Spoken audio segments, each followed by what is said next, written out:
Thank you. Thanks, Jeanette. I want to thank the other legislators for being here. I had mentioned during the inauguration that we would be retiring to the governor's mansion in lieu of a parade to do a baptism of my son Mason using water that we brought back from the Sea of Galilee in Israel, and I'm happy to report that that was a success. I regret to report, though, that when my wife brought the water back, she just put the water in normal water bottles like you would buy a Zephyr Hills bottle. And we're not used to having people pick up for us in our old life, and now you have people that look after the mansion, and after we used the water, there was some left over in the bottles, and I think the folks who cleaned up didn't realize what it was, and so that was disposed of. Now, we don't have any bun in the oven right now, but I think we do need to go back to Israel, make sure we have a stock of that water on display. And I also am really excited that yesterday in North Miami Beach, I was able to appoint, for the first time in 20 years, a Jewish judge to be on the state Supreme Court.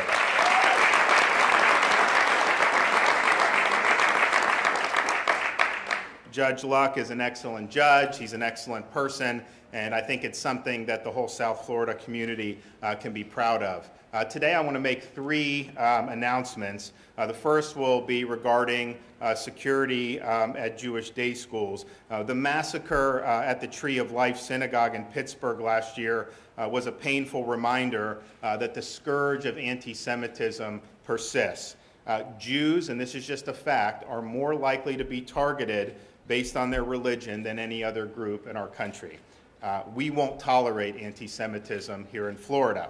And so I'm announcing today that we will be supporting at least $2 million in funding for security at Jewish day schools.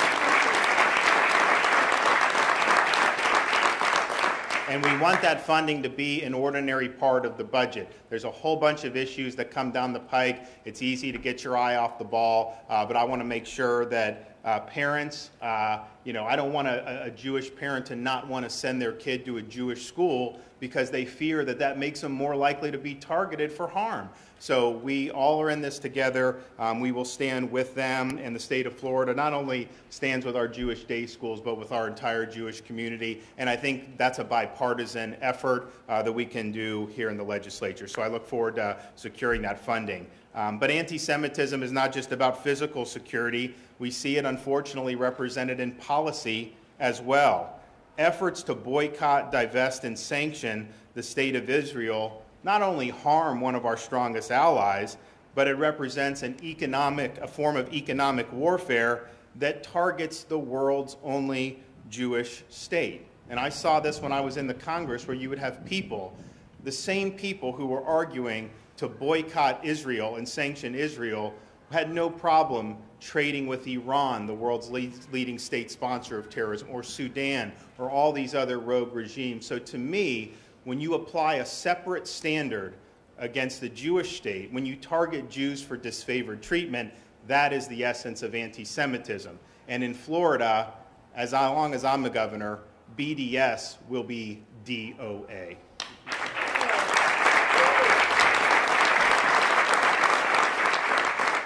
So which brings us to recent policy decisions by the company Airbnb to refuse to list Jewish homes in the biblical heartland of Judea and Samaria, otherwise known as the West Bank. Now, Airbnb, before this, is a company that I always had a high regard for, thought they provided a useful service, and particularly for Floridians, have used it in a variety of circumstances. But we have a moral obligation to oppose the Airbnb policy. It does target Jews specifically. I think that that is wrong. Now, Airbnb claims that it's a community of inclusion, but yet this policy only affects these Jews who have property in the West Bank. It doesn't appear to apply to anybody else on the whole face of the earth.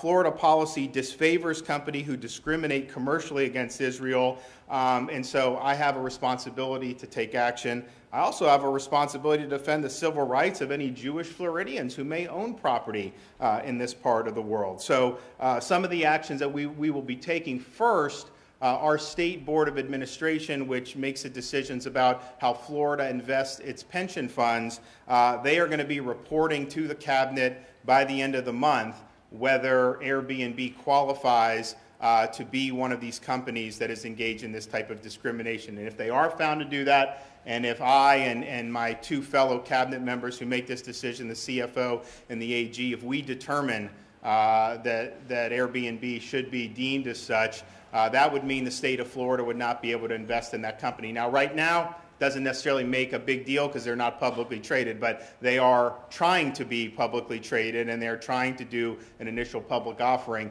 That would not be good if you're already on Florida's hit list before you've even got off the ground. And while awaiting further information on Airbnb, the implementation of Airbnb's policy, I will be suspending authorization for state employees to use Airbnb for reimbursable travel expenses. There's other companies that can do it. And I'm going to be asking our Attorney General to look into whether Airbnb's policy may violate the civil rights of any Floridians who may own property and want to use that service for property that they have in Judea and Samaria. So my hope is that Airbnb will rescind the policy.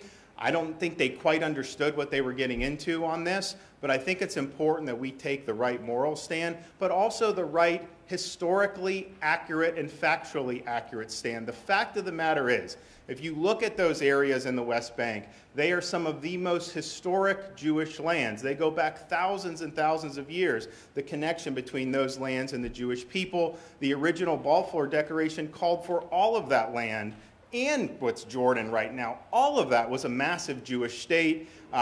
There was a partition in the UN, but the Arabs rejected that. And Israel has fought multiple defensive wars against people that wanted to annihilate them. So it is disputed territory, but Israel is not occupying that because there had never been a Palestinian Arab state there. And I just think it's important that we point that out. How can you target Jews in the West Bank, but yet be fine with all these other instances throughout the world where you have much more clear-cut examples?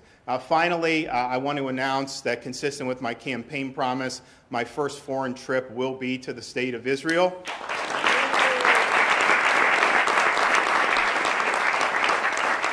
Now, I have made it a point to hit the ground running as governor, and as part of that, I was initially seeking to do the trip by the end of January, but as we thought more about it, we probably need a little bit more time to plan, so what we're going to be earmarking it is for after the legislative session in May. I'm going to be appointing folks to kind of help spearhead those efforts. I would like it to include not only people in my administration, but also members of the House and Senate in both parties. I think we have an opportunity to do several things. One, expand commercial ties between Israel and Florida, and particularly I think we have an opportunity to expand commercial ties to Central Florida. I'd like to see more Israelis come to our theme parks. I think you need to have some more easy transportation to do that. We're going to be working on that. I think there's opportunity there. I also think there's huge opportunities for Israel to invest in the United States, but also research and innovation. If you want to know where the hub of that in the world is, you go to Israel with what they're doing. There's more innovation per capita there than any place else that I know. So as I look as governor to fight things like red tide, I would love to have some Israeli ingenuity partnering with Florida researchers so that we can get the best scientifically available data, so we know how we can combat this. And I think that has the possibility to really move our state forward. And so I look forward to doing that. And then we also just want to stress the bonds that we have not only with the United States and with Israel, but particularly with the state of Florida and Israel. And the fact of the matter is, I can give a pro-Israel speech in Boca Raton, where we obviously have a large and vibrant Jewish community, but I will get as much applause if I gave that same speech in Pensacola, where the demographics are a little bit different. And I think that says a lot about our state, that this is a state that really values the friendship with our friends over in Israel. So I look forward to doing that trip. I think we can get a lot done with it. I'm happy to take any questions if anybody has any. Are the number of state employees utilizing Airbnb, how many is that? Is it a significant number at this point? I guess it would depend on what you define as significant. I mean, basically, they have the option to do it. Some have done it. But my sense is that it's not something that is going to be very difficult to overcome because, as you know, there are other services that provide similar services to Airbnb. So all those are fine, and I think that they'll be able to use those accordingly. And I don't think they'll miss much of a beat. I think it's going to be more of a loss for Airbnb than it will be for the state of Florida. If Airbnb is placed on that list, do you believe that would affect its contractual relationships, for instance, with Miami-Dade County, where it has an agreement to legally Could, yeah. I mean, I think if you look at the law, once there's a determination, I mean, Randy wrote it, but it, that filters down to the local governments, and so it will have an effect on that. Where's the state at with that decision right now for the SBA? What would potentially help them determine whether to propose that or not, putting them on the list? Well, they are going through, so they gave me a synopsis of where they are right now, I think this week, and they've promised to have a full review and a recommendation by our next cabinet meeting, which is at the end of January.